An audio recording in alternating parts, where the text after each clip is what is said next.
প্রিয় ছাত্রছাত্রীরা, আমি তোমাদেরকে 2 অঙ্কের সংখ্যার এমন একটা গুণের ট্রিক্স তোমাদেরকে শেখাতে চলেছি, যেটা তোমরা দেখলে, ভিডিওটা দেখলে তোমরা খুব সহজে করতে পারবে।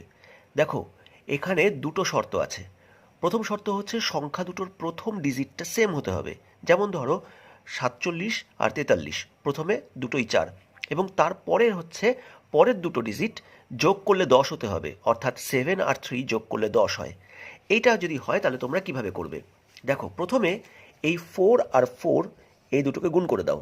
করলে কত হয়? 4 4 16, যোগ 4 করো, কত হয়? 20, বসিয়ে দাও। তারপরে 7 আর 3 গুণ করে দাও, কত হচ্ছে? 21, হয়ে গেল তোমার উত্তর। এখানে 6 আর 6 গুণ করলে 36, যোগ 6 42, আর 2 আর 8 গুণ করলে 16, হয়ে গেল তোমার উত্তর। তাহলে এটা কত হবে বলো তো? কি ট্রিক্সটা ভালো লাগলো না? এই ধরনের ট্রিক্স